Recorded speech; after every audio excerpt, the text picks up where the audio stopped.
I never imagined I'd sit at my own kitchen table and hear my son-in-law Trevor call my 78-year-old mother just extra baggage that's holding us back.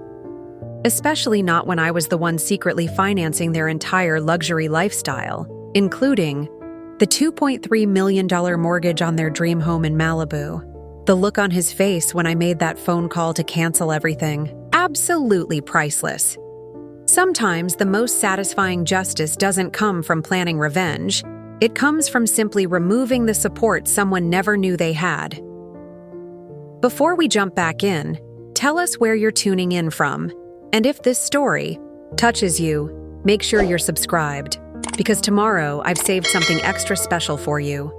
My name is Patricia Chen, and at 52, I never expected to become the secret financial guardian angel for my daughter's family while watching them treat my mother like an inconvenience. But life has a way of putting us in situations we never saw coming. And this story is proof that sometimes the people who appear to need help the most are actually the ones holding all the cards. Let me start from the beginning. I built my cybersecurity company, SecureNet Solutions, from absolutely nothing back in 1998. Fresh out of Stanford with a computer science degree and $10,000 in student loan debt, I spent my 20s coding in a cramped apartment in San Jose, surviving on ramen noodles and pure determination. My mother, Rose Chen, had immigrated from Taiwan with my father when I was 5, and they sacrificed everything to give me opportunities they never had. Dad passed away when I was 30, leaving just Mom and me. She never remarried, instead pouring all her energy into her small flower shop in Chinatown while I was building my business. She taught me that family is everything, that we take care of our own no matter what. Those values shaped every decision I made, including some that would later come back to bite me in ways I never anticipated. By 2010, SecureNet had grown into a major player in the cybersecurity industry. We were protecting Fortune 500 companies, government agencies, and major tech firms from cyber threats. I'd built something real, something valuable. The company went public in 2015, and suddenly, I found myself with the kind of wealth I'd only dreamed about as a struggling entrepreneur. That's when my daughter Sophie entered the picture in a new way. She'd graduated from UCLA with a degree in marketing and had started dating Trevor Walsh, a charming guy who worked in real estate development. At first, he seemed perfect for her. Tall, handsome, well-dressed, and he had big dreams about flipping luxury properties in Southern California. Sophie was head over heels, and I have to admit, I was initially impressed by his ambition and confidence. They got married in 2018, a beautiful ceremony in Napa Valley that I was happy to pay for. Sophie had always been my pride and joy, an intelligent, compassionate young woman who inherited her grandmother's kind heart and her mother's business sense. She deserved happiness, and if Trevor made her happy, then I was all for it. But here's where things get complicated. Trevor's real estate ventures weren't going as well as he'd projected. The market was tough, his partnerships weren't panning out, and by 2019, they were struggling financially. Sophie came to me in tears one evening, explaining that they were about to lose their modest condo in Santa Monica. She was embarrassed, ashamed to ask for help, but she didn't know where else to turn. What could I do?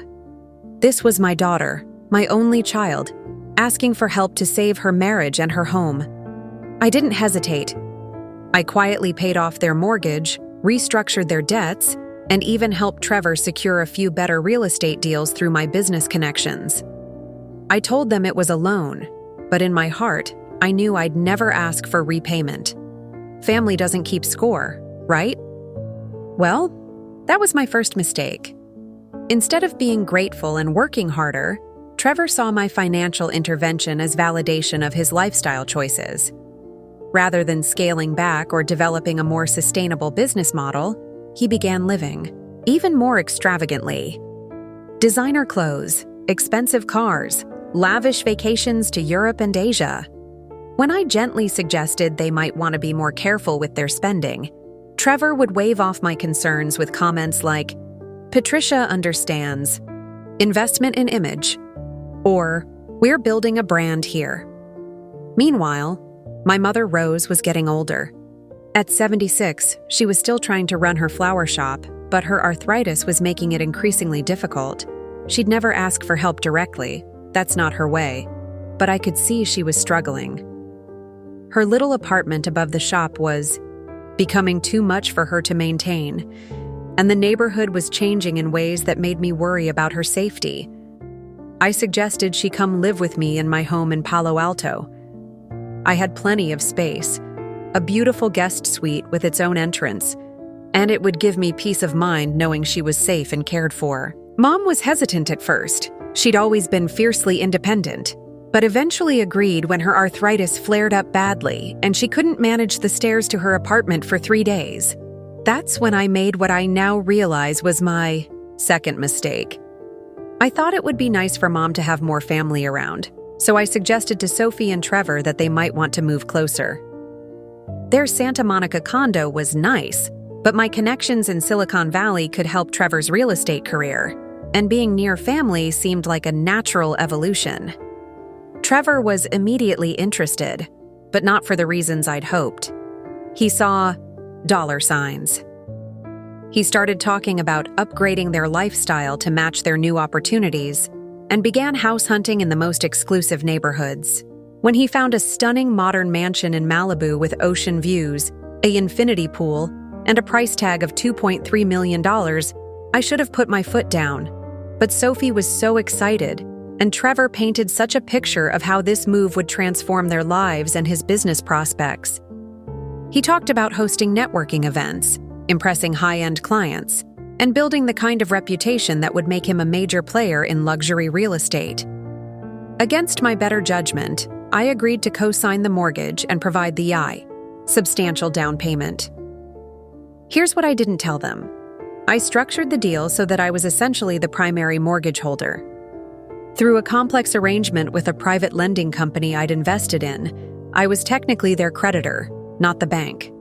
They thought they were paying a traditional mortgage to Pacific Premier Bank, but those payments were actually coming to me through a trust I'd established. I told myself this was smart financial planning. If they ever got into trouble again, I could help them without it seeming like charity.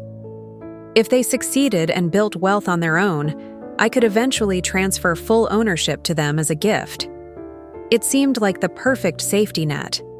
What I didn't anticipate was how this financial security would change Trevor, or how my mother's presence in their new world would become a source of tension that would ultimately expose truths I wasn't prepared to face. The Malibu house was everything Trevor had promised and more. Perched on a cliff overlooking the Pacific Ocean, the ultra-modern glass and steel structure screamed success from every angle. Floor-to-ceiling windows, an infinity pool that seemed to spill into the ocean, and enough space to host corporate events or intimate family gatherings. When Sophie first showed me around via FaceTime, her excitement was infectious. This was her dream home, and seeing her happiness made every penny worth it. Buying houses changes people, and not always for the better. Within 6 months of moving into their Malibu mansion, I started noticing subtle shifts in both Sophie and Trevor's behavior. The grateful, humble couple who had once thanked me profusely for helping them save their Santa Monica condo began to act as if their new lifestyle was simply their due. Trevor, in particular, seemed to forget that his current circumstances were the result of my financial backing rather than his own business acumen. He started referring to their house in conversations with friends and business associates, speaking about their mortgage payments and property taxes as if these were burdens he was heroically shouldering. I bit my tongue when Sophie mentioned that Trevor had told people at a networking event about his investment strategy that had allowed them to leverage their assets into such prime real estate. The truth was, Trevor's real estate business was still struggling. The luxury property market in Southern California was notoriously difficult, and despite the impressive home address and the networking opportunities it provided, his deals weren't materializing the way he'd projected. But instead of acknowledging this reality, he seemed to double down on the lifestyle. as if spending more money would somehow generate the success he was chasing.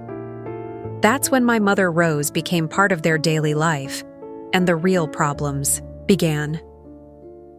Mom had been living in my Palo Alto home's guest suite for about 8 months, and while she appreciated the safety and comfort, she missed being around more family. Sophie had always been close to her grandmother, and when she suggested that Rose might enjoy spending time at the beach house, it seemed like a perfect solution.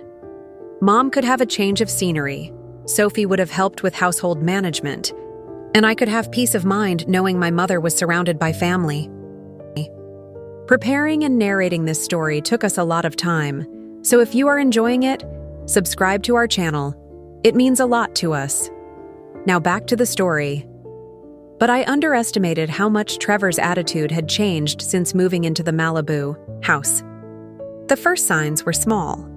Comments about how Rose needed to be careful with the white furniture, and suggestions that she might be more comfortable in the smaller downstairs guest room rather than the beautiful ocean view suite Sophie had originally offered. When Mom mentioned that she'd like to plant a small vegetable garden in the backyard, Trevor laughed it off, saying they had professional landscaping and couldn't have random plants disrupting the aesthetic. Rose, being the gracious woman she'd always been, adapted without complaint.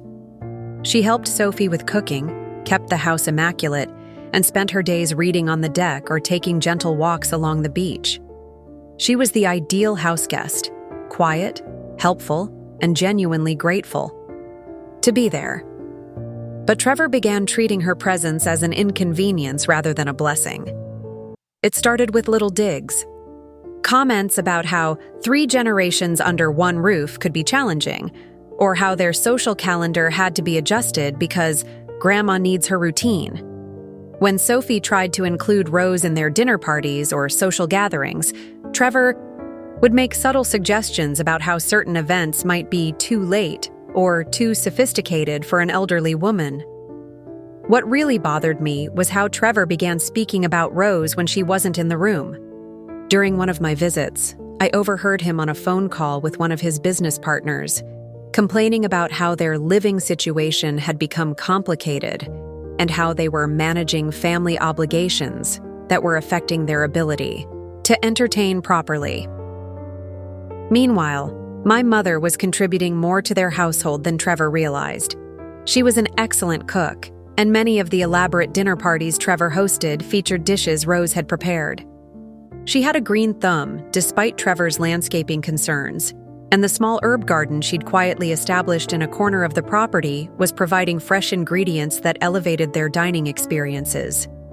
She even helped Sophie manage their social calendar and household logistics with an efficiency that came from decades of running her own business. But Trevor saw none of this value. To him, Rose had become a symbol of obligation rather than family, an elderly relative who was somehow holding them back from the sophisticated, unencumbered lifestyle he felt entitled to enjoy. The tension came to a head during their first major social event at the house, a networking mixer Trevor had organized for potential business partners and high-end clients. The evening was supposed to showcase not just their beautiful home, but their success and sophistication as a power couple in the luxury real estate market. Rose had spent days helping Sophie prepare, creating elegant appetizers and coordinating service details. The event went beautifully, with nearly 50 guests admiring the house, the food, and the stunning ocean views. Several potential clients expressed serious interest in working with Trevor, and the evening appeared to be exactly the kind of success he'd envisioned when they moved to Malibu. But the next morning, instead of gratitude, I witnessed something that would change everything. I had stayed overnight in the house's second guest suite and was having coffee on the deck when I overheard Trevor talking to someone on his phone. Later, I learned it was his business partner, Marcus. He was post-mortem in the previous evening's event, discussing what had worked and what could be improved for future gatherings. The house was perfect, the food was great, everyone was impressed, he said, pacing near the pool. But we need to think about the optics going forward. Having Grandma shuffling around in the background doesn't exactly project the image we're going for. I felt my stomach drop, but I continued listening. I mean, she's sweet and all, but when we're trying to court clients who are spending millions on properties, we need to look like we're part of their world, not like we're running a multi-generational boarding house, Trevor continued. Sophie doesn't see it, but it's affecting our brand. That word, brand. As if my mother's presence somehow diminished their value proposition. But what came next was even worse. I'm thinking we need to have a conversation with Sophie about alternative arrangements for Rose, Trevor continued on his phone call, completely unaware that I was listening from the deck above. Maybe she'd be happier back at Patricia's place, or we could look into some nice senior communities in the area. It's not that we don't love her, but we're at a crucial point in building our business, and image matters in this industry. I gripped my coffee cup so tightly, I'm surprised it didn't shatter. This was my mother he was talking about like she was a piece of furniture that didn't match the decor. The woman who had spent the previous week preparing for his networking event, who had made the appetizers that everyone raved about, who had quietly organized details that made the entire evening run smoothly. But this phone call was just the beginning. Over the following months, Trevor's attitude toward Rose shifted from subtle dismissiveness to outright disrespect, and I watched it happen with growing horror and anger. It started with small humiliations. When Rose would offer suggestions about household matters or share stories from her decades of running her own business, Trevor would smile condescendingly and say things like, "That's sweet, Grandma, but things work differently now," or, "We appreciate the input, but we've got it handled." The dismissive tone, the patronizing grandma instead of using her name, the way he'd immediately change the subject, it was death by 1,000 paper cuts. Then came the more direct flights. When Sophie suggested including Rose in their dinner, plans with friends, Trevor would suddenly remember confidential business discussions that needed to happen during the meal, making it clear that Rose's presence was unwelcome. When Rose offered to help with food preparation for their gatherings, Trevor would insist they needed professional catering for important events, even though everyone consistently praised the meals Rose contributed to. The worst part was watching my daughter Sophie get caught in the middle. She loved her grandmother deeply, but she was also trying to support her husband's business ambitions. I could see the conflict on her face when Trevor would make his subtle but pointed comments about their complicated living situation or their need to streamline their household dynamic. Trevor's attitude reached new lows during what I now call the pool incident.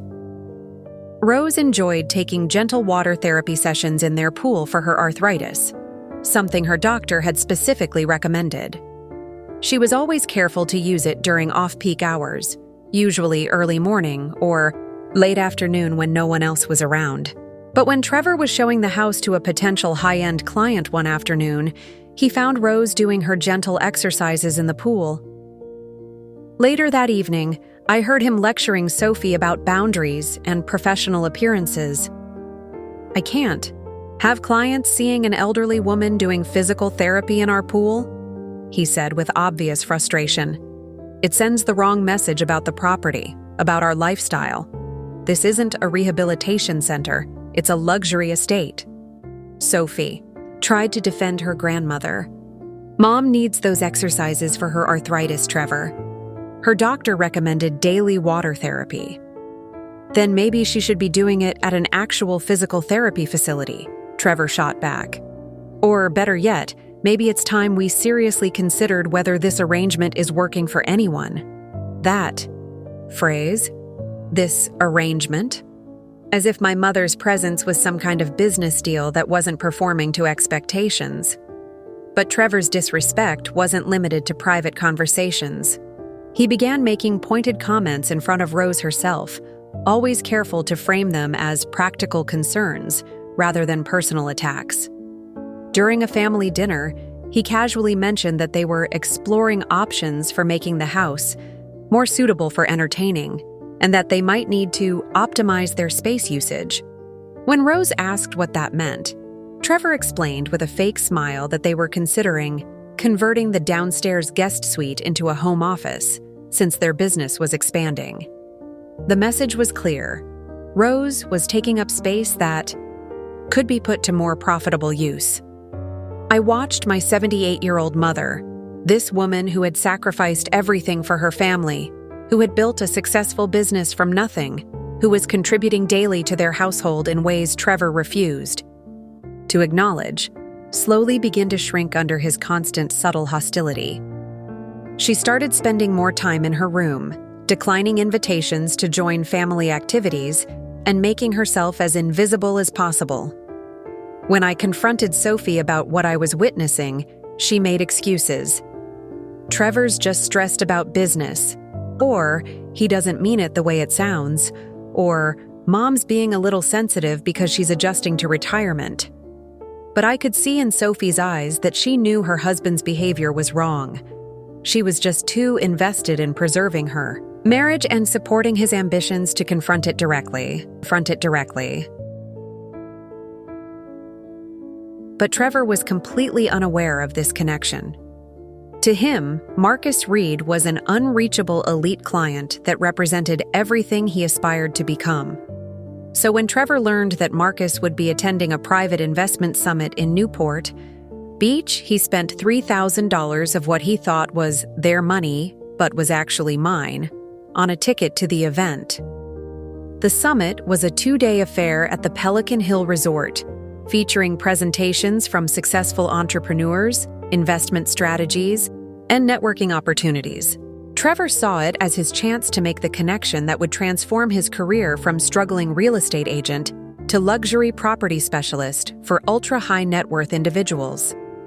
I knew about Trevor's plan, of course, because Sophie had mentioned it during one of our weekly phone calls. She was excited for him, hopeful that this could be the breakthrough he'd been working toward. I didn't have the heart to tell her that Marcus Reed and I had actually discussed Trevor's approach during a casual conversation the week before.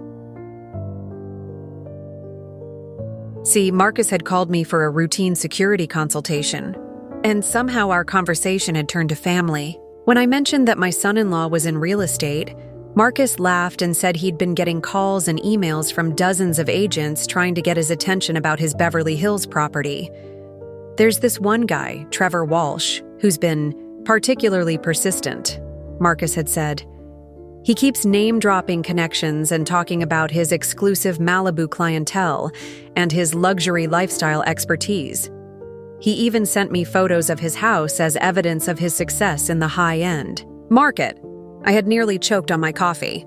Trevor was using the house that I was paying for as credentials to impress a potential client who was already my business partner.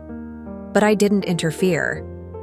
I didn't mention to Marcus that Trevor was my son-in-law, or that his success was entirely subsidized by my money.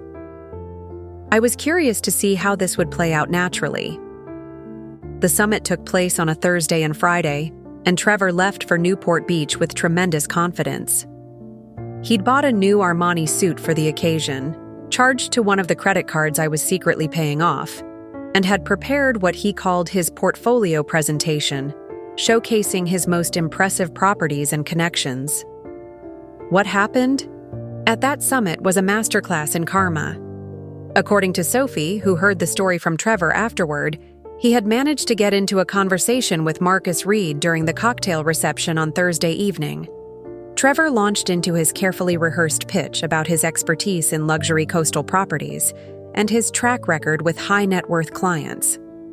Marcus, being a polite person, listened patiently as Trevor described his Malibu house, his client, roster, and his vision for representing Marcus's Beverly Hills estate. Trevor even showed Marcus photos of their infinity pool and ocean views, explaining how his personal experience with luxury living gave him unique insight into what discerning buyers were looking for.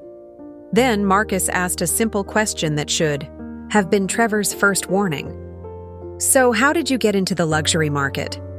Did you start with commercial properties, or did you build up from residential sales? Trevor, caught up in his own narrative, made the fatal mistake of embellishing his story. He talked about his early success in property investment that had allowed him to establish himself in the Malibu market. He described his business philosophy of living the lifestyle you're selling and explained how his own real estate investments had given him the credibility to work with elite clients. What Trevor didn't realize was that Marcus Reed hadn't become a billionaire by accident. He was someone who did his homework, who verified claims, and who had zero tolerance for people who misrepresented themselves. So when Marcus returned to his hotel room that evening, he did exactly what any smart businessman would do. He researched Trevor Walsh. And here's where Trevor's web of carefully constructed lies began to unravel. Public records showed that Trevor's Malibu house was purchased with significant co-signer support, that his real estate business had minimal reported income, and that there was a significant gap between his claimed success and his actual financial reality. Marcus also discovered that Trevor had no significant prior sales in the luxury market, no testimonials from high-net-worth clients, and no track record that would justify his confidence in handling a $47 million transaction. But the real kicker came when Marcus decided to do a deeper dive into Trevor's background and discovered that his house was connected through various corporate entities to SecureNet Solutions, my company. Marcus called me Friday morning while Trevor was still at the summit, attending what he thought would be follow-up meetings to solidify their business relationship. "Patricia," Marcus said when I answered his call, "I think we need to talk about your son-in-law." The conversation that followed was both enlightening and infuriating. Marcus explained Trevor's pitch, his claims about his success and lifestyle, and the uncomfortable feeling he'd had that something didn't add up. When Marcus had connected the property records to my company, he'd realized that Trevor was essentially using my money to present himself as a successful real estate mogul. "I don't like being deceived," Marcus told me. "And I especially don't like people who use other people's money to misrepresent their own success. I'm not going to work with him, but I thought you should know what your investment is funding." That phone call was my wake-up moment. Not only was Trevor living off my money while treating my mother like garbage, but he was also using my financial support to lie to potential clients and build a false reputation in his industry. When Trevor returned from Newport Beach that Friday evening, he was deflated and confused. According to Sophie, Marcus Reed had suddenly cooled on their business relationship and had declined to move forward with Trevor's representation. Trevor couldn't understand what had gone wrong, since he felt the initial conversation had gone so well. But instead of reflecting on what might have happened or considering that his approach needed adjustment, Trevor did what he always did when faced with disappointment. He looked for someone else to blame. And unfortunately, that someone was about to be my mother. The Tuesday morning that would change everything started out deceptively normal. I had driven down from Palo Alto to spend a few days at the Malibu house, something I did regularly to check on Mom and spend time with Sophie. What I walked into was a household in crisis, though only I fully understood why. Trevor had been sulking for 4 days since his failure with Marcus Reed, and his mood was affecting everyone in the house. Sophie was walking on eggshells, trying to be supportive while also managing her own work deadlines. Mom had retreated even further into the background, sensing the tension but not understanding its source. I arrived Monday evening, and within an hour, I could feel the toxic atmosphere Trevor was creating. He was short with Sophie, dismissive of normal conversation, and completely ignoring Rose as if she were invisible. During dinner, he spent the entire meal on his phone, aggressively pursuing new leads and making calls to potential clients with a desperation that was painful to watch. "I don't understand what went wrong with Marcus Reed," he kept saying to anyone who would listen. Everything was perfect. The connection was there. The opportunity was real. And then suddenly he goes cold. Something must have influenced him against me. The irony of that statement, that something had influenced Marcus against him, when that something was Trevor's own dishonesty, was almost too much to bear. But I held my tongue, waiting to see how this would play out. Tuesday morning, I was up early having coffee on the deck when Sophie left for a client meeting in Los Angeles. She'd be gone all day, leaving Trevor, Rose, and me in the house together.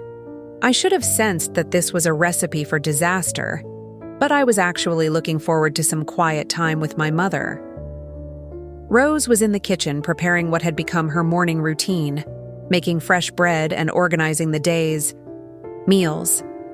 At 78, she moved a little slower than she used to, but she was still sharp, still capable, and still insistent on contributing to the household in meaningful ways.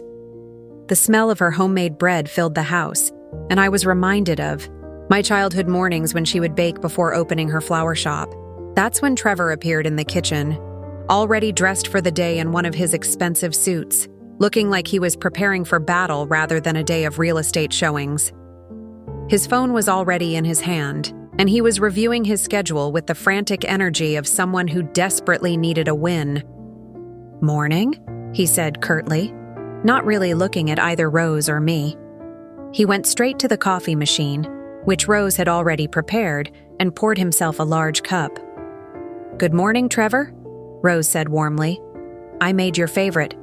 That Colombian blend Sophie said you like? And there's fresh bread if you'd like some for breakfast." Trevor grunted something that might have been thanks and continued scrolling through his phone. This was typical behavior lately. Rose would make efforts to be helpful and welcoming, and Trevor would barely acknowledge her existence. But then the phone rang. It was another potential client, someone Trevor had been trying to reach about a luxury listing in Manhattan Beach. I watched his face light up as he answered, instantly transforming into his smooth, confident sales persona.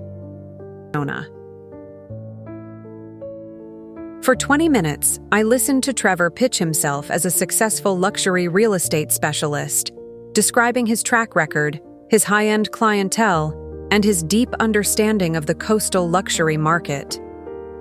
He was standing in the kitchen of a house I was paying for, drinking coffee my mother had made, surrounded by the lifestyle I was financing, while presenting himself as a self-made success story. The call ended with what seemed like a promising lead, and for a moment, Trevor's mood brightened considerably. He actually smiled at Rose and thanked her for the coffee, and I thought maybe the morning would pass peacefully. But then his phone rang again. This time, it was Marcus Reed's assistant, calling to inform Trevor that Mr. Reed had decided to work with a different real estate agent for his Beverly Hills property. The assistant was polite but firm. Mr. Reed appreciated Trevor's interest, but they'd be moving forward with another representative who had more experience with properties of this caliber. I watched Trevor's face go through a series of emotions: shock, disappointment, anger, and finally, a cold fury that I'd never seen before. When he hung up the phone, the silence in the kitchen was deafening. "Unbelievable," he finally said, his voice tight with rage. "Absolutely unbelievable. This was supposed to be my breakthrough deal, and some other agent swoops in and steals it out from under me." Rose, who had been quietly cleaning up her baking supplies, looked up with genuine concern. "I'm sorry, Trevor. That must be very disappointing." And that's when Trevor exploded. "Disappointing?" he snapped, whirling around to face her. "You have no idea what you're talking about. This isn't just disappointing. This is devastating. This was a $47 million listing that could have set us up for life." Rose stepped back, clearly startled by his vehemence. I was just trying to be supportive." "Supportive?" Trevor laughed bitterly. "You want to be supportive? Then maybe consider how your presence here is affecting our image, our opportunities, our ability to build the kind of life we're working toward." I felt my stomach drop. This was heading somewhere terrible, and I could sense Rose's confusion and hurt even from across the room. "Trevor," I started to interject, but he cut me off. "No, Patricia, this needs to be said. We've been dancing around this issue for months, but it's time to face reality." He turned back to Rose, his expression cold and calculating. "Having an elderly woman shuffling around the house when I'm trying to impress high-end clients isn't exactly helpful to my brand." Rose's face went pale. I try to stay out of the way during your business meetings." "It's not just during meetings," Trevor continued. his voice gaining momentum as his anger found a target. It's the whole situation. When potential clients drive up and see this as a multi-generational household instead of a sophisticated luxury residence, it sends the wrong message. When I tell people about our lifestyle and our success, having to explain our family obligations complicates the narrative. The word obligations hit Rose like a physical blow. I could see her hands trembling slightly as she gripped the edge of the counter. "I never asked to be an obligation," she said quietly, her voice barely above a whisper. And that's when Trevor said the words that would haunt him forever. "Look, Grandma, I know this is difficult to hear, but we're at a crucial point in building our business. Sophie and I need to be able to focus on opportunities like the Marcus Reed deal without worrying about complications. Honestly, having you here is like carrying extra baggage when we're trying to travel light and move fast. We love you, but maybe it's time to consider whether this arrangement is really working for anyone." Extra baggage. He had just called my 78-year-old mother, the woman who had spent the previous week preparing food for his networking events, who contributed more to their household than he realized, who had been nothing but gracious and helpful since moving in. He had just called her extra baggage. The kitchen fell silent except for the sound of Rose's sharp intake of breath. I could see tears forming in her eyes, and something inside me snapped with an audible crack. But before I could respond, Trevor wasn't done. He had found his scapegoat for his professional failures, and he was going to make sure she understood her place. "I mean, let's be practical here," he continued, apparently oblivious to the devastation he was causing. "We're trying to build something significant, something that requires focus and the right image. Having 3 generations under one roof might work for some families, but it's holding us back from reaching our potential."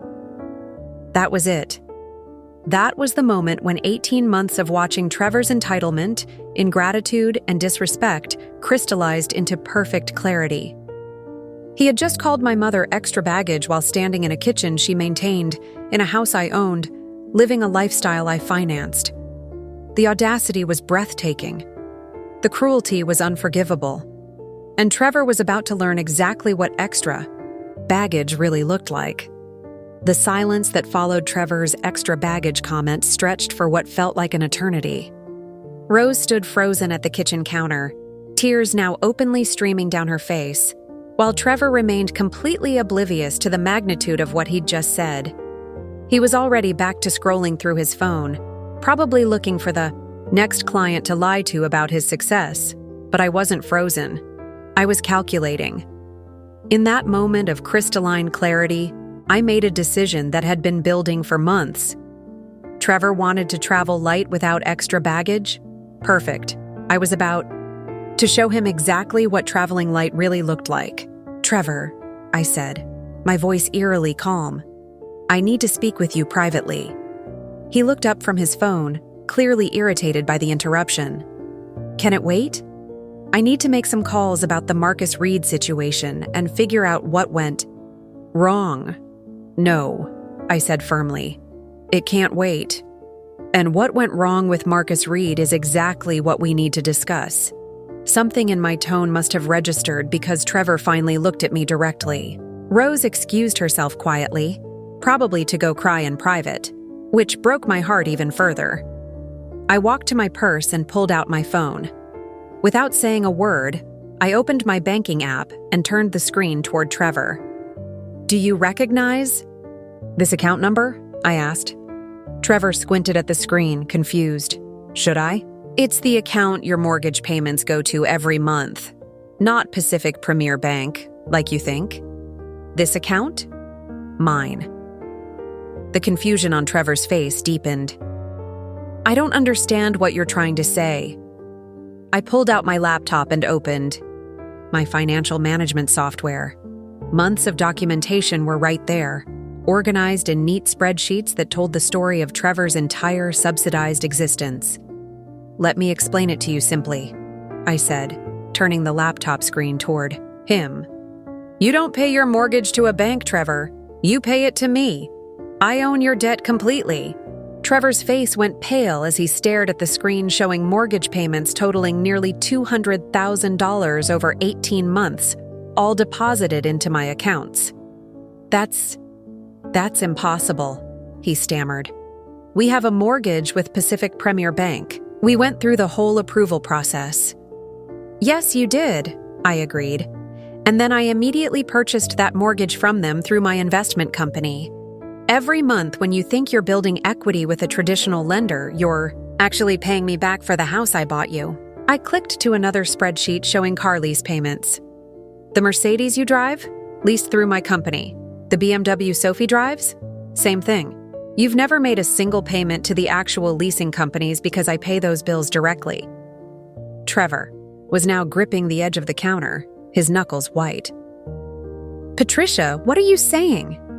"I'm saying that the successful lifestyle you've been living, the luxury image you've been projecting to clients like Marcus Reed, the financial credibility you think you have, it's all been funded by me.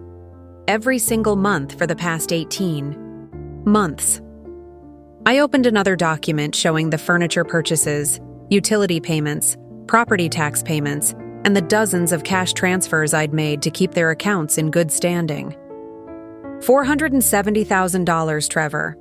That's how much I've spent supporting your lifestyle since you moved into the Malibu house. Your actual income from real estate? About $60,000 per year. Without my money, you couldn't afford to live in a studio apartment, let alone a $2.3 million mansion. The color had completely drained from Trevor's face. He stared at the numbers on the screen as if they were written in a foreign language. Why didn't you tell me?" he finally managed to ask. "Because I thought I was helping my daughter's marriage," I replied coldly. "Because I believed your story about building something significant together.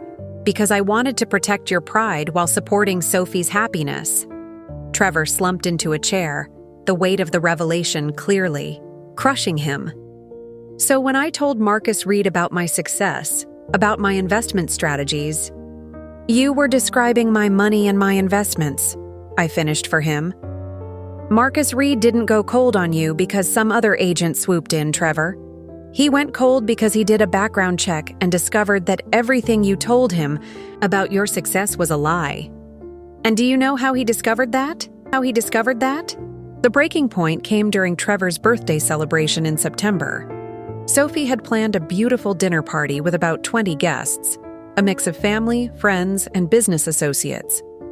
Rose had spent days preparing traditional Chinese dishes alongside Sophie's planned menu, creating a fusion feast that represented their family's heritage. But when Trevor's business partner Marcus arrived and complimented the food, asking who the chef was, Trevor smoothly took credit for coordinating the catering and spoke about their diverse culinary connections, as if Rose's cooking was the result of some professional service he'd hired. When Marcus later discovered that Rose had prepared several of the dishes herself and complimented her directly, Trevor's response was telling. "Yeah, Grandma likes to help out in the kitchen. It keeps her busy. As if Rose's culinary expertise and generous contributions were just occupational therapy for an elderly woman who needed something to do with her time. But the final straw, the moment that would change everything, was still to come. And it would happen on an ordinary Tuesday morning over what should have been a simple family breakfast conversation. Trevor was about to make a comment that would reveal the true depth of his entitlement and disrespect, and when he did, he would discover that his comfortable lifestyle was built on foundations far shakier than he'd ever imagined. Because while Trevor had been busy treating my mother like an inconvenient burden, he'd forgotten one crucial detail. I was still the one paying for his entire world. Now, before I tell you about that final devastating comment that changed everything, I need to share something that Trevor had no idea about, the true extent of my financial involvement in his life. Because while he was busy treating my mother like disposable baggage, he was living entirely off my money in ways that would have shocked him to his core. Remember, Trevor thought he was paying a traditional mortgage to Pacific Premier Bank for their $2.3 million Malibu mansion. What he didn't know was that I owned that debt completely. Through my investment company, Cascade Financial Holdings, I had purchased the mortgage from the bank immediately after closing. Every month, when Trevor made his $11,000 mortgage payment, that money was going directly into an account I controlled. But the mortgage was just the beginning. You see, when I agreed to help them upgrade to the Malibu house, Trevor had presented me with what he called a comprehensive lifestyle optimization plan.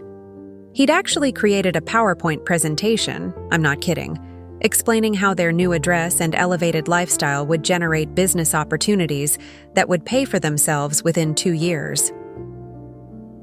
The plan included not just the house, but the luxury cars, the high-end furnishings, the entertainment budget, and what he called image maintenance expenses.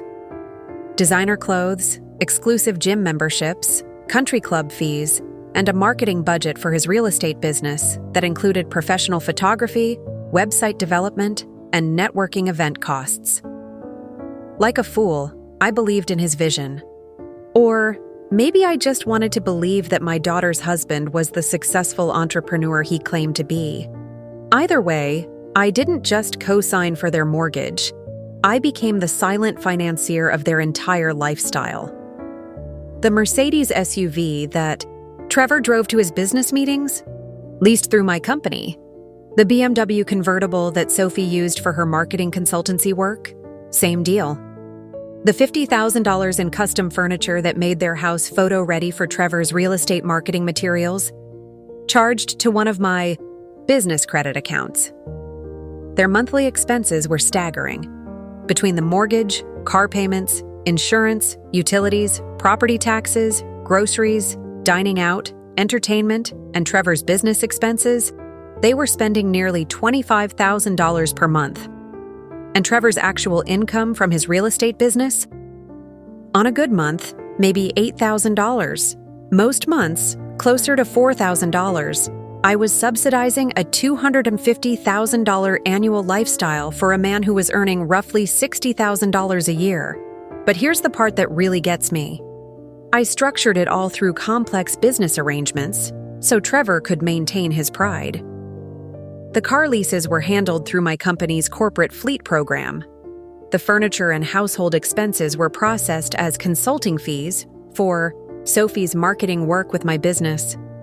The cash supplements I provided were disguised as loans for Trevor's real estate deals, even though we both knew they'd never be repaid. I told myself I was protecting his ego while supporting my daughter's happiness. What I was actually doing was enabling a fantasy lifestyle that was turning Trevor into an entitled, ungrateful man who had lost all perspective on reality. And the most bitter irony? While Trevor was complaining about my mother being extra baggage, Rose was the only person in that house who wasn't costing me money. She paid for her own groceries, insisted on contributing to utilities, and even tried to give Sophie cash for household expenses that I knew Sophie would never accept. My mother, the woman Trevor saw as a burden, was the only one in their household who understood the value of money and the importance of contributing rather than just consuming.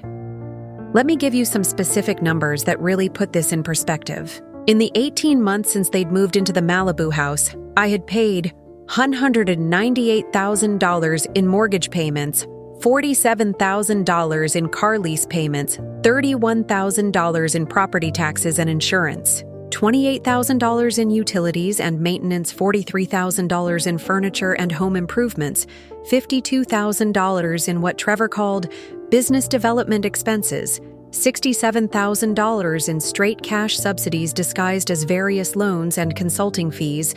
That's nearly $470,000 in 18 months.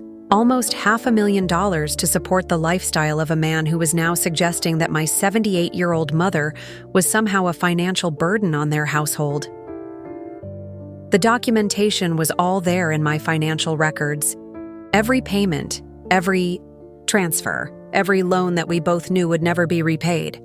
I had spreadsheets tracking their expenses against Trevor's actual income, and the gap was enormous and growing. But Trevor lived in a bubble where he genuinely believed their lifestyle was sustainable because he'd never had to face the real numbers.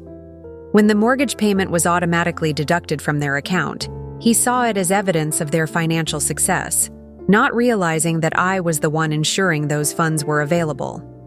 When he wrote checks for their country club membership or charged expensive dinners to their credit cards, he didn't see the behind-the-scenes transfers I made to keep their accounts in good standing. I had created a financial house of cards, and Trevor was dancing on top of it, completely oblivious to the foundation that was supporting him. And here's what really burned. Trevor had started giving financial advice to other people. At dinner parties, he would hold court about investment strategies and wealth building, speaking with the authority of someone who had genuinely earned his success. He'd developed a whole persona as a successful real estate mogul who had cracked the code on luxury living. I remember one evening when he spent 20 minutes explaining to another couple how they needed to think bigger about their financial goals and invest in their image if they wanted to succeed in competitive markets. Meanwhile, I was sitting there knowing that without my monthly $15,000 cash infusion, Trevor couldn't even cover his basic expenses. The cognitive dissonance was staggering. This man who was lecturing others about financial success was completely dependent on my support for his survival. Yet, he somehow felt entitled to treat my mother like she was the one causing problems in their household. But I kept quiet. I kept writing the checks, making the transfers, and maintaining the illusion that Trevor was a self-made success. Because I loved my daughter, and I thought I was protecting her marriage and her happiness. What I didn't realize was that by enabling Trevor's delusions of financial independence, I was also enabling his transformation into someone who could look at a generous, contributing family member like my mother and see only burden rather than blessing. That realization was about to become crystal clear in a breakfast conversation that would finally force me to face the monster I had inadvertently created. The stage for Trevor's ultimate downfall was set by his own arrogance in a situation so perfectly ironic that I couldn't have scripted it better myself. It all started with what Trevor called his breakthrough opportunity, a chance to represent a tech billionaire's estate sale in Beverly Hills that could potentially net him a seven-figure commission. In late October, Trevor learned through his networking contacts that Marcus Reed, a cryptocurrency mogul worth an estimated $800 million, was looking to sell his Beverly Hills mansion. The property was a $47 million architectural masterpiece, and the commission on such a sale would be life-changing. Trevor became obsessed with landing this listing, spending weeks researching Marcus Reed's background, investment history, and business philosophy. What Trevor didn't know, and what I found absolutely hilarious, was that Marcus Reed was actually one of my cybersecurity clients. SecureNet Solutions had been protecting his cryptocurrency exchanges and investment platforms for over 3 years. Not only did I know Marcus personally, but I had actually recommended him as a speaker at a tech conference I had sponsored just 6 months earlier. Trevor looked up at me with dawning horror. Marcus Reed is one of my biggest cybersecurity clients, I said, watching Trevor's world crumble in real time. We've been working together for 3 years. When he connected your property records to my company and realized you were misrepresenting my financial support as your own success, he called me directly. "Oh, God," Trevor whispered. "Marcus Reed doesn't like being lied to," I continued. "And neither do I. But you want to know what really pushed me over the edge? It wasn't the lies to clients, or the financial irresponsibility, or even the fact that you've been living completely off my money while lecturing other people about wealth building." I closed the laptop and looked directly into his eyes.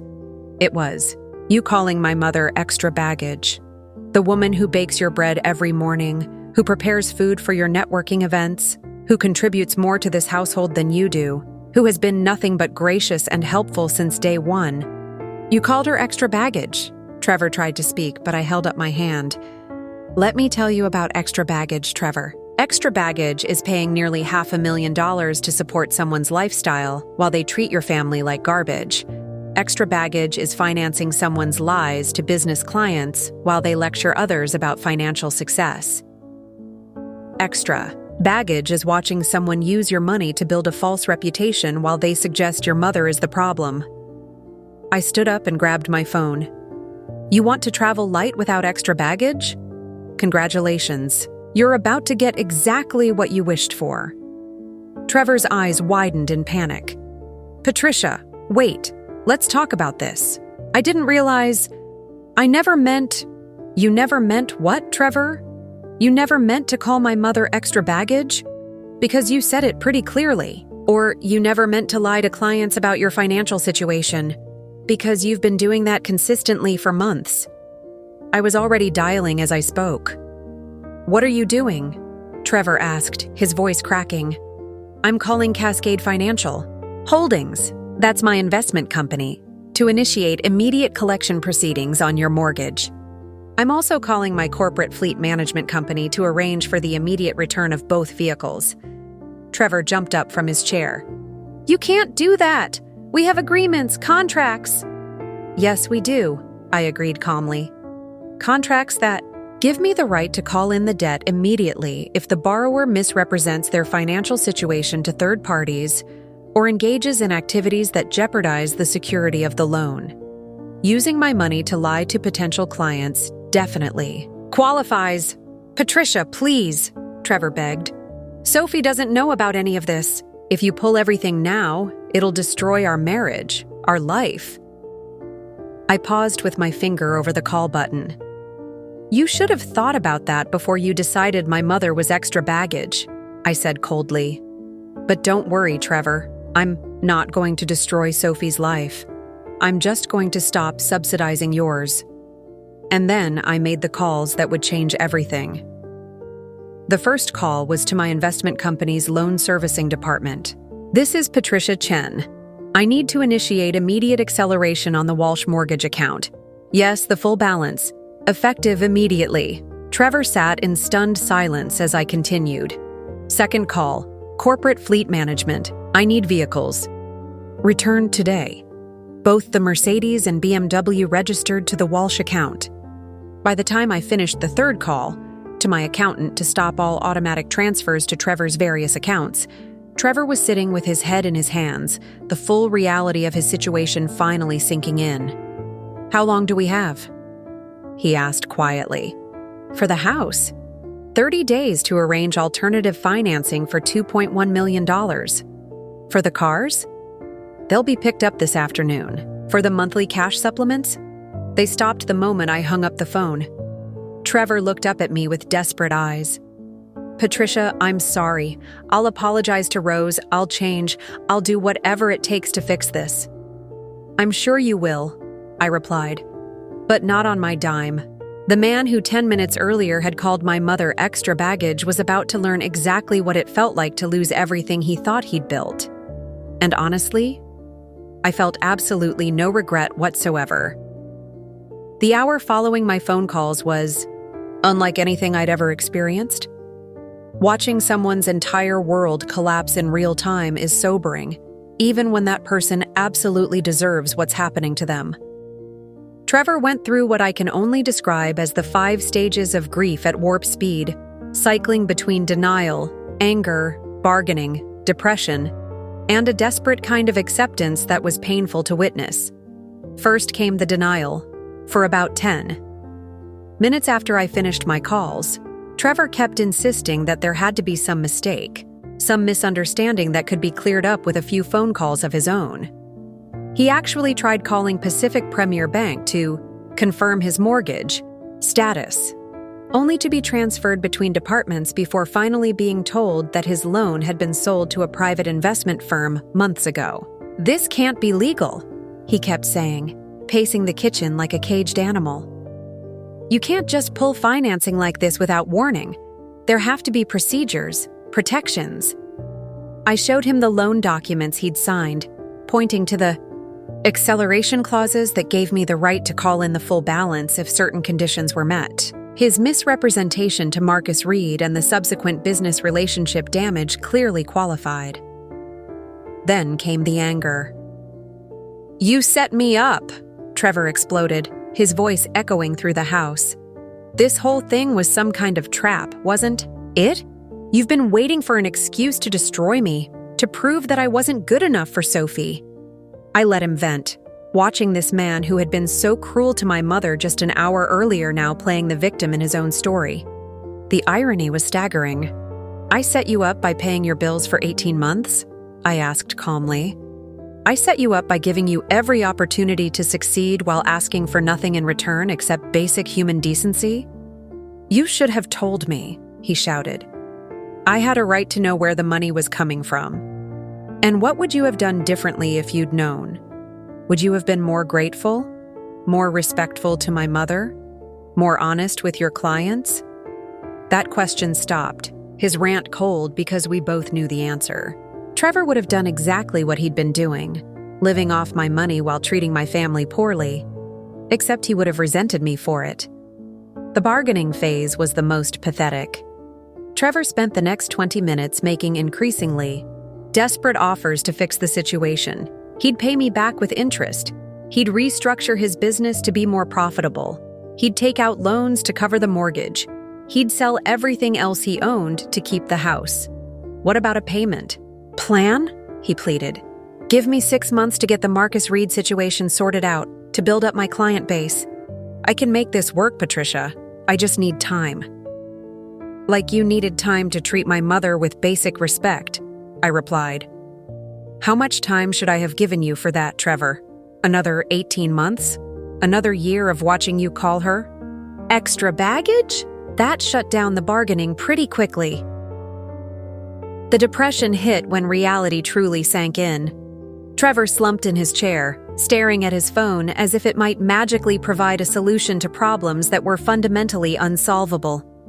His lifestyle required nearly $25,000 per month to maintain, and his actual income was less than $5,000 on a good month. Even if he somehow managed to secure alternative financing for the house, he couldn't afford the payments, property taxes, insurance, utilities, and maintenance. "My career is over," he said quietly, more to himself than to me. "Once word gets out that I've been living a lie, that my success was all fake, who's going to trust me with their property?" It was the first moment of genuine self-awareness I'd seen from Trevor, and honestly, it was too little, too late. But then Sophie came home. I'd been dreading this moment since making the phone calls. Sophie walked into the kitchen with her usual bright energy, chattering about her successful client meeting and looking forward to sharing her good news.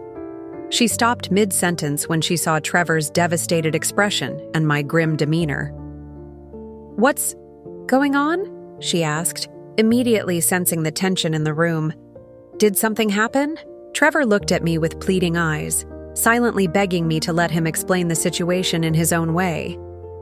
But I was done protecting his pride and hiding the truth. "Sophie, sit down," I said gently. "There's something we need to discuss about your financial situation." The next 30 minutes were agonizing. Watching my daughter's face as I explained the real source of their lifestyle, Trevor's deception with clients, and his cruel comments about her grandmother, was one of the hardest things I've ever had to do. Sophie went through her own emotional journey, shock at learning about the financial arrangement, hurt at Trevor's lies, and finally, anger when I told her exactly what Trevor had said about Rose. "You called Grandma extra baggage?" Sophie asked Trevor, her voice barely controlled. "After everything she's done for us, after all the ways she's contributed to our home, you called her extra baggage?" Trevor tried to explain, to provide context, to minimize what he'd said, but Sophie cut him off. "Don't," she said firmly. "Just don't. There is no context that makes that okay. That's when Rose appeared in the doorway, having clearly heard most of the conversation from wherever she'd been hiding. Her eyes were still red from crying, but there was dignity in her posture as she looked at the three of us. "I think I should go pack my things," she said quietly. "Patricia, Would it be possible for you to drive me back to Palo Alto today? Mom, no, Sophie said immediately, jumping up to embrace her grandmother. You're not going anywhere. This is not your fault, and you are not the problem here. Sophie's right, I added firmly. You're not going anywhere, Mom. This is exactly what Trevor was hoping for, that his cruelty would drive you away so he wouldn't have to take responsibility for his own failures. Trevor looked like he wanted to disappear into the floor, but I wasn't done with him yet. Here's what's going to happen, I announced, taking control of the situation. Mom, you're coming back to Palo Alto with me tonight, not because you're unwelcome here, but because you deserve better than to be around someone who sees you as a burden. Sophie, you need to make some serious decisions about your marriage and your future. And Trevor, I turned to look at him directly. Trevor, you have 30 days to figure out how to refinance $2.1 million, or you'll be looking for a new place to live. The cars will be gone by dinner time, and the monthly cash supplements that have been keeping your accounts in the black stopped the moment I made those phone calls. The silence that followed was deafening. Can we talk about this as a family? Sophie asked, her voice small and uncertain. Maybe there's a way to work through this together? I looked at my daughter, this wonderful, compassionate woman who was trying to hold together a marriage to a man who had just revealed his true character in the cruelest possible way. Of course we can talk, I said gently. But Trevor needs to understand that the days of me subsidizing his lifestyle while he treats our family poorly are over. If he wants to rebuild, he's going to have to do it with his own money and his own effort. Trevor nodded miserably, perhaps finally beginning to understand the magnitude of what he'd lost through his own arrogance and cruelty. But understanding and changing are two very different things, and I wasn't about to make the mistake of trusting him again without seeing real, sustained transformation. The most expensive lesson of Trevor's life was just beginning. The 30 days that followed were a masterclass in watching someone either rise to meet reality or completely crumble under its weight. Trevor, to his credit, chose to fight rather than surrender, though the journey was far from smooth and definitely not guaranteed to succeed. The first week was chaos. The luxury cars were repossessed Tuesday afternoon, creating an awkward scene. With the tow trucks in their upscale Malibu neighborhood, Trevor had to explain to Sophie why they suddenly needed to share her modest Honda Civic, a conversation that involved admitting just how much of their lifestyle had been artificial. By Friday of that first week, Trevor had contacted 6 different mortgage brokers and 3 private lenders, trying to secure financing for the house. The reality check was brutal. No one was willing to lend $2.1 million to someone with Trevor's actual income and credit profile. The only reason they'd gotten the original loan was because I had co-signed and essentially guaranteed everything. But instead of giving up, Trevor did something that surprised me. He got creative. He reached out to his network of real estate contacts and proposed a partnership arrangement with a successful agent who had been looking to expand into luxury coastal properties. Instead of trying to maintain his facade as a wealthy independent agent, Trevor admitted his situation honestly. He had access to an incredible property and deep knowledge of the luxury market, but he needed financing and partnership support. The arrangement they worked out was humbling but smart. Trevor would become a junior partner in an established firm, contributing his Malibu property knowledge and connections while splitting commissions 60-40 in favor of the senior partner. It wasn't the independent success Trevor had been projecting, but it was honest work with real potential. Meanwhile, something beautiful was happening with Sophie and Rose. My daughter had been deeply shaken by learning about Trevor's extra baggage, comment. But instead of just being hurt, she channeled that energy into making sure her grandmother knew how valued she really was. Sophie started having daily conversations with Rose about the family's history, Rose's business experience, and her wisdom about building relationships and navigating challenges. Grandma built a successful flower shop from nothing, Sophie told me during one of our phone calls. She understands customer service, inventory management, seasonal planning, and building customer loyalty better than most business school graduates. Trevor was an idiot to see her as anything other than an incredible resource. Sophie was right. As I watched Rose throughout this difficult period, I was reminded of her resilience, her quiet strength, and her ability to find solutions rather than just problems. While Trevor was scrambling to save his lifestyle, Rose was calmly helping Sophie organize their finances, plan for downsizing, and think strategically about their future. The turning point came in week 3, when Trevor had his mortgage application rejected by the last possible lender. He came home that evening, sat down at the kitchen table with Sophie and Rose, and did something unprecedented. He asked for help. "I can't save the house," he admitted, his voice barely above a whisper. "I've tried everything, called everyone, explored every option. We're going to lose it, and I need to figure out what comes next." What happened next was remarkable. Instead of panic or recrimination, Rose pulled out a notebook and started asking practical questions. What were their absolutely essential monthly expenses? What income could Trevor realistically generate through his new partnership? What kind of housing could they afford with that budget? For the first time since I'd known him, Trevor listened to Rose's advice without defensiveness or condescension. More than that, he seemed to genuinely value her perspective. "You know," Rose said, thoughtfully, "when your grandfather and I started our flower shop, we lived in a tiny apartment above the store for the first 5 years. We couldn't afford anything else, but those were some of our happiest times because we were building something real together." Trevor nodded, actually engaging with her story instead of dismissing it as irrelevant to his modern situation. "The house was never really ours anyway," he said, a note of newfound clarity in his voice. "I was just borrowing the lifestyle, pretending to be someone I wasn't. Maybe it's time to figure out who I actually am when I'm not performing well for other people." By the end of that week, Trevor had found a modest 2-bedroom rental in Manhattan Beach. Still coastal, still respectable, but within their actual means. He'd also made a decision that shocked everyone. He asked Rose if she'd consider moving with them. "I know I don't deserve your forgiveness," he told her during a family dinner at my Palo Alto house. "I said something unforgivable. Treated you poorly when you've been nothing but generous and helpful. But if you're willing to give me a chance to prove I can do better, I'd be honored to have you as part of our family going forward."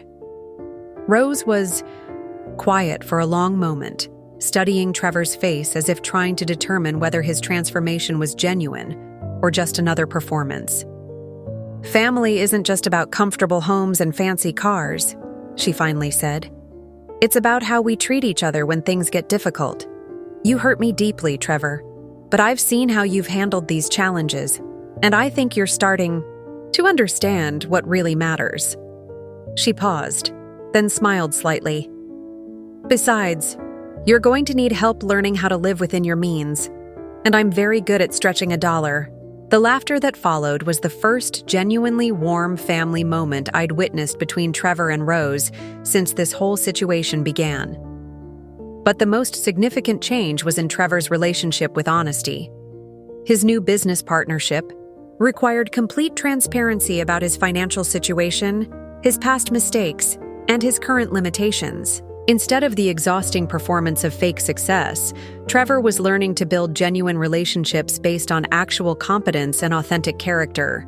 His first major sale under the new arrangement was a $2.8 million property in Redondo Beach, not the $47 million Marcus Reed mansion he'd dreamed of, but a solid transaction that earned him a $34,000 commission. More importantly, the clients were happy with his service, referred other customers, and began building the kind of repeat business that creates sustainable success. "It's weird," Trevor told Sophie after that first successful sale, "but I feel better about earning $34,000 honestly than I ever did about living off Patricia's $25,000 monthly subsidies." By the time their 30 days were up, Trevor had not only found alternative housing, but had also begun building a business model that could actually sustain their family without external support. When he came to me to officially sign the house, Over and arrange for the transition, he brought something unexpected. A business plan showing how he intended to save enough money to eventually repay me for the financial support I'd provided over the previous 18 months. I can't undo what I said to Rose, he told me. And I can't take back the months of taking your generosity for granted. But I can work to make things right going forward, even if it takes years. Looking at this humbled, focused version of Trevor, I had to admit he was finally becoming the man Sophie had fallen in love with in the first place. Not the performative success story he'd tried to maintain, but someone who understood the value of hard work, honest relationships, and family loyalty. The transformation wasn't complete, probably would never be complete, but it was real. And for the first time since Trevor had entered our family, I had hope that my daughter's marriage might actually become something worth protecting. 1 year later, I'm sitting in Trevor and Sophie's modest but warm Manhattan Beach apartment, watching my mother teach my future grandson how to make dumplings. Yes, you heard that right. Sophie is pregnant, and Trevor has become the kind of man who actually deserves to be a father. The transformation hasn't been perfect, and it certainly hasn't been quick, but it's been real. And that makes all the difference. The apartment they're renting is probably a quarter the size of the Malibu mansion, with basic furniture mostly bought secondhand and no ocean views. But there's something fundamentally different about the energy in this space. It feels like home in a way that the luxury house never did. Maybe because everyone here actually belongs, actually contributes, actually respects each other. Trevor's business partnership has been more successful than anyone expected. His first year yielded nearly $180,000 in commissions, not the inflated lifestyle he'd been projecting before, but honest money that allows them to live comfortably within their means. More importantly, he's built a reputation for integrity and reliable service that's generating genuine referrals and repeat clients. But the real measure of his transformation isn't financial. It's how he treats my mother. Last month, Rose had a minor fall that aggravated her arthritis, and Trevor immediately rearranged his showing schedule to drive her to doctor appointments and physical therapy sessions. Not because Sophie asked him to, not because he felt obligated, but because he genuinely cares about her well-being. She's teaching me Mandarin in exchange for driving lessons, he told me recently, laughing at his own clumsy pronunciation attempts. Rose says if I'm going to be raising her great-grandchild, I should understand at least some of our family's linguistic heritage. The man who once called my mother extra baggage now considers her cultural knowledge and family wisdom to be precious gifts he wants to pass on to his child. Sophie has blossomed in ways I never expected. Without the pressure to maintain an artificial lifestyle, she's thrown herself into building her marketing consultancy with renewed energy and authentic passion. Her business is thriving because she's working with clients who value substance over style, and her pregnancy has only made her more focused and driven. I want our child to see parents who work hard, who treat family with respect, and who understand the difference between having things and being happy, she told me last week. The Malibu house was beautiful, but it wasn't teaching us anything valuable about life. But perhaps the most significant change has been in family dynamics. Rose is no longer the quietly helpful background presence she'd become during those difficult months. She's an active, valued member of their household whose opinions are sought and respected. When Trevor and Sophie were deciding whether to renew their apartment lease or look for something slightly larger before the baby arrives, Rose's input was central to their planning process. Her experience with budgeting, her knowledge of what babies actually need versus what marketing tells parents they need, and her practical wisdom about creating nurturing environments all influenced their decision. They're staying in the apartment, for now, converting their small office into a nursery, and Rose has already started a small container garden on their balcony that will provide fresh herbs and vegetables for the baby's first solid foods. I never understood before how much knowledge and experience I was dismissing, Trevor admitted to me during a recent conversation. Rose has lived through decades of challenges I can't even imagine, built a business from nothing, raised a successful daughter as a single mother, and maintained her grace and kindness through all of it. I was an idiot to see her presence as anything other than a blessing. The financial situation has stabilized completely. Trevor has been making monthly payments toward repaying me for the support I provided during their Malibu period, though I've told him repeatedly that I'm more interested in his character growth than loan repayment. Still, he insists on honoring the debt, and the discipline required to make those payments while managing a growing family has only reinforced his commitment to financial responsibility. More importantly, Trevor has become someone who understands that true wealth isn't measured by the size of your house or the luxury of your car, but by the quality of your relationships and the authenticity of your achievements. As I watch him now, patiently helping Rose fold dumpling dough while asking thoughtful questions about her childhood memories and family traditions, I see the man Sophie originally fell in love with, someone capable of growth, humility, and genuine care for others. The lesson here isn't just about money, though the financial revelations certainly provided the dramatic catalyst for change. The real lesson is about respect, about seeing people for who they truly are, rather than how they fit into our narratives about success and status. Trevor's biggest mistake wasn't financial irresponsibility, though that was certainly problematic. His biggest mistake was forgetting that every person has value that goes far beyond their economic contribution or their convenience to our plans. My mother didn't become less valuable when her arthritis made physical work more difficult. She didn't become a burden when she needed family support after decades of giving it. And she certainly didn't become extra baggage when Trevor's own failures made him look for someone to blame.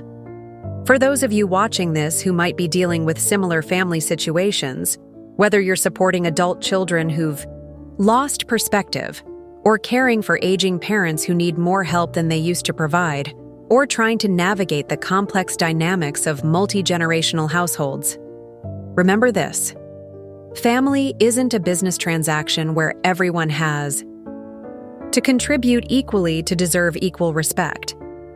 Family is about recognizing that we all go through seasons of giving and seasons of receiving, and that our worth as human beings isn't determined by which season we're currently in. If there's someone in your life who's been treating family members as inconveniences rather than blessings, maybe it's time for a frank conversation about values and priorities. You don't have to create financial drama like I did, but you can certainly demand better treatment for the people you love. And if you're someone who's been taking family support for granted while complaining about family obligations, take a hard look at what you're really saying about the people who love you. Because someday you might discover that the person you've been calling extra baggage is actually the one carrying you. Trevor learned that lesson the hard way, but he learned it thoroughly. His son or daughter will grow up in a home where grandparents are treasured, where different generations support each other with mutual respect, and where financial security is built on honest work rather than borrowed lifestyle. That's a legacy, worth more than any mansion. What lessons have you learned about family, respect, and what really matters in life? Share your thoughts in the comments below. And if this story resonated with you, hit that subscribe button, because I'll be back next week with another reminder that our actions always have consequences, both for ourselves and for the people we claim to love. Remember, respect isn't expensive, but disrespect costs more than you can imagine. Until next time, treat your family like the treasures they are. What I didn't expect was how Trevor's transformation would create ripple effects that extended far beyond our immediate family. Sometimes, when one person genuinely changes, it forces everyone around them to examine their own behavior and priorities. That's exactly what happened over the months following Trevor's reality check. The first unexpected consequence came from Trevor's business partner, David Martinez, the established real estate agent who had taken a chance on Trevor during his desperate period. David had initially seen their arrangement as a way to expand his luxury coastal presence while helping out someone who was clearly struggling. But as he watched Trevor's evolution from entitled pretender to genuinely committed professional, David found himself questioning his own approach to success. "You know what's interesting?" David told me during a chance meeting at one of Trevor's client events. "When Trevor first approached me, I thought I was doing him a favor by giving him a chance. Now I realize he's taught me more about authentic client relationships in 6 months than I learned in the previous 10 years of chasing commissions. David explained how Trevor's newfound honesty with clients, admitting limitations, focusing on what was genuinely best for them rather than what generated the highest fee, had actually improved their entire practice. Clients trusted Trevor, more because he didn't oversell or overpromise, and that trust translated into better referrals and more sustainable business relationships. But the changes weren't limited to work. David began applying Trevor's hard-learned lessons about authenticity to his own family life, spending less time networking at expensive social events and more time at home with his teenage daughters. The irony wasn't lost on any of us. Trevor's forced humility had inadvertently mentored someone else toward better life balance. The second ripple effect was even more surprising. Trevor's story began spreading through their real estate network, not as gossip about his financial troubles, but as inspiration for other agents struggling with the pressure to maintain artificial lifestyles. Marcus Reed, the billionaire whose rejection had triggered Trevor's downfall, reached out about 8 months after the initial incident. He'd heard through business channels about Trevor's partnership with David and was curious about how things had developed. "I have to admit, I was impressed by what I learned," Marcus told Trevor during a lunch meeting that Trevor later described to our family. "Most people in your situation would have declared bankruptcy, moved away, and started over somewhere else. The fact that you stayed, rebuilt honestly, and took responsibility for your mistakes shows real character." That conversation led to something none of us saw coming. Marcus offered Trevor a chance to represent the sale of a smaller property in his portfolio, not the massive Beverly Hills mansion, but a $3.2 million beach house in Laguna that needed someone who understood coastal luxury living without the pretension. "I don't need an agent who's going to impress me with their lifestyle," Marcus explained. "I need someone who's going to work hard, be honest about the challenges, and represent my interests authentically. Based on what I've seen of your transformation, that sounds like you." The sale was successful, earning Trevor his largest single commission to date, but more importantly, it represented validation that authentic change creates real opportunities. That performance never could. The third ripple effect was the most personally meaningful. Sophie began speaking publicly about their experience. It started small. A post on her business blog about the danger of living beyond your means and the freedom that comes from aligning your lifestyle with your values. But the response was overwhelming. Dozens of women reached out to share their own stories about financial pressure in marriage, about supporting family members while managing judgment from spouses, about the exhaustion of maintaining appearances. Sophie began hosting informal gatherings in their Manhattan Beach apartment. Reality check sessions where couples could openly discuss financial stress, family obligations, and the challenge of building authentic success rather than borrowed lifestyles. "The most liberating thing about losing the Malibu house," Sophie told one of these groups, "was discovering that our happiness had nothing to do with our address. Our marriage got stronger when we stopped performing and started building it together." These sessions grew into a small but passionate community of people committed to prioritizing relationships over appearances, authenticity over status, and genuine wealth building over lifestyle maintenance. But perhaps the most profound ripple effect was what happened with Rose herself. My mother, energized by feeling truly valued again, began sharing her own stories of building a business as an immigrant woman in the 1970s. Sophie encouraged her to document these experiences, and Rose started writing what began as a family memoir, but evolved into something much more significant. Her book, Blooming Where You're Planted: Lessons from a Flower Shop and a Full Life, became a local bestseller and led to speaking opportunities at business schools and entrepreneurship programs.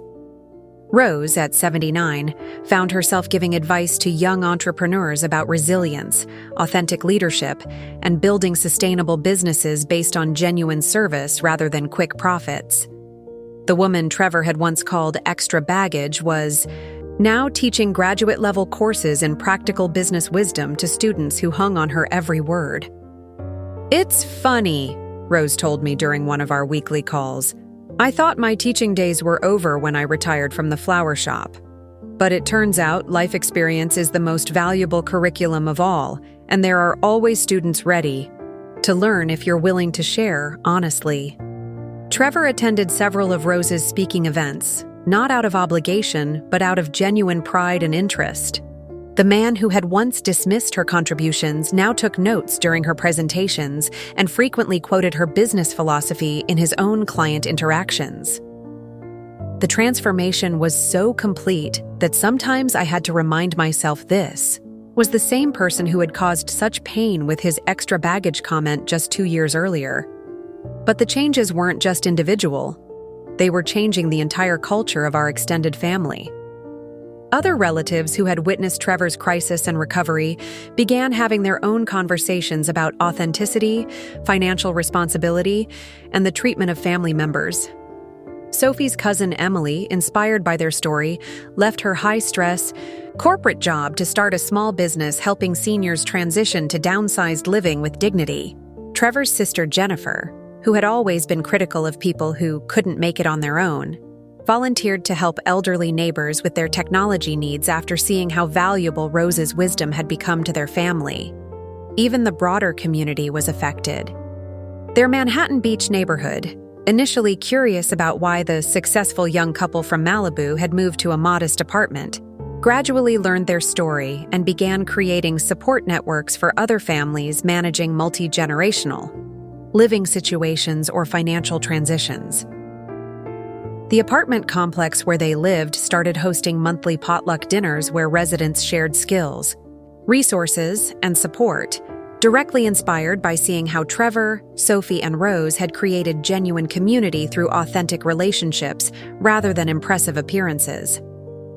As I watched all these changes unfold, I realized that the phone calls I'd made that Tuesday morning, canceling Trevor's mortgage and ending his subsidized lifestyle, had created far more positive change than I ever could have imagined. Sometimes the most loving thing you can do for someone is refuse, to enable their worst behaviors, even when that refusal creates immediate pain and chaos. Trevor's forced confrontation with reality didn't just save him from continued financial and moral deterioration, it created opportunities for growth that transformed multiple lives and communities. The ripple effects were still spreading, and I had a feeling they would continue for years to come. As I finish telling you this story, I'm sitting in the same kitchen where Trevor called my mother extra baggage 3 years ago. But everything has changed. The modest Manhattan Beach apartment is filled with the sound of my 2-year-old grandson's laughter as Rose teaches him to count in both English and Mandarin. Trevor is in the corner, carefully assembling a bookshelf he bought secondhand and refinished himself. A far cry from the man who once hired others for every household task. Sophie is at the table, 8 months pregnant with their second child, working on her laptop while simultaneously managing 3 client projects and keeping one eye on her toddler. The scene is busy, chaotic, real, and infinitely more beautiful than the sterile perfection of their old Malibu mansion. "Mama, tell Grandma Rose about the new client," Trevor calls out, and I smile at how naturally Grandma Rose flows from his lips now. There's genuine affection there, deep respect, and zero trace of the resentment that once poisoned his words. This transformation didn't happen overnight, and it wasn't easy. But it was necessary. Sometimes love requires us to stop enabling destructive behavior, even when that means watching someone we care about struggle through the consequences of their choices. The financial aspect of this story, the canceled mortgage, the repossessed cars, the end of subsidies, that was just the catalyst. The real change happened when Trevor was forced to confront the difference between who he was performing to be and who he actually was beneath all the borrowed luxury. Today, Trevor earns about 60% of what I was spending to maintain his old lifestyle, but his family is infinitely wealthier in all the ways that actually matter. Their marriage is built on honesty rather than financial stress. Their home is filled with genuine warmth rather than designer furniture they couldn't afford. Their relationships are authentic rather than transactional. And Rose? The woman Trevor once saw as a burden is now the cornerstone of their family success. Her business wisdom guides their financial decisions. Her cultural knowledge enriches their children's understanding of their heritage. Her life experience provides perspective during challenging times. Her presence brings joy rather than obligation. But the most important lesson from this entire experience goes beyond family dynamics or financial responsibility.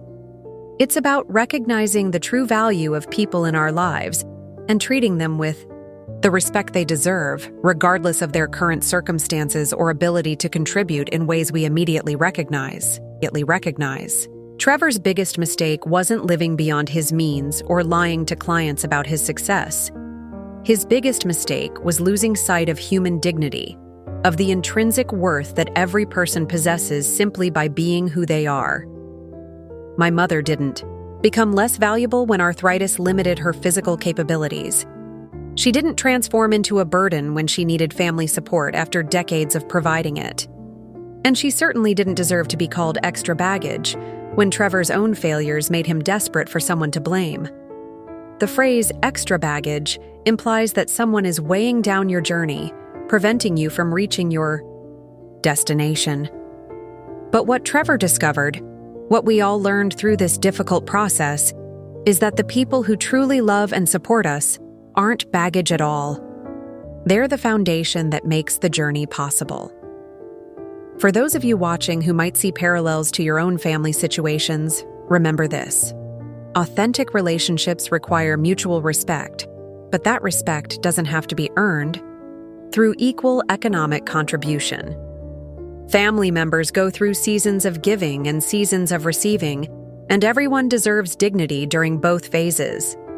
If someone in your life is treating family members as inconveniences rather than blessings, it may be time for a difficult conversation about values and priorities. You don't need to create financial drama to demand better treatment for people you love. And if you recognize yourself in Trevor's old behavior, if you've been taking family support for granted while complaining about family obligations, consider this your wake-up call. The people supporting you aren't obstacles to your success. They're the reason your success is possible. 3 years ago, I made some phone calls that devastated someone's lifestyle in a matter of hours. It was one of the hardest things I've ever done, but also one of the most loving. Because sometimes protecting someone from the consequences of their choices isn't protection at all. It's enabling their continued harm to themselves and others. Trevor lost a mansion but gained authentic success. He lost luxury cars but gained genuine respect. He lost a subsidized lifestyle, but gained real relationships built on honesty and mutual care. Most importantly, he learned that calling someone extra baggage says nothing about their worth and everything about your character. Today, as I watch my grandson climb onto Rose's lap for another story about the old country, as I see Trevor and Sophie planning a future built on their own efforts rather than my financial support, as I witness a family that chooses love over appearances and authenticity over status, I know that those difficult phone calls created exactly the outcome they needed to create. Sometimes the most powerful thing you can do isn't give someone everything they want. Sometimes it's taking away what they think they need so they can discover what actually matters. Respect isn't expensive, but disrespect will cost you everything that truly matters. Thank you for joining me for this story. If it resonated with you, share it with someone who needs to hear it. And remember, the people in your life aren't extra baggage. They're the treasures that make the journey worthwhile. Until next time, choose love, choose authenticity, and choose to see the true value in everyone around you. Up next, you've got 2 more standout stories right on your screen. If this one hit the mark, you won't want to pass these up. Just click and check them out. And don't forget to subscribe and turn on the notification bell so you don't miss any upload from us.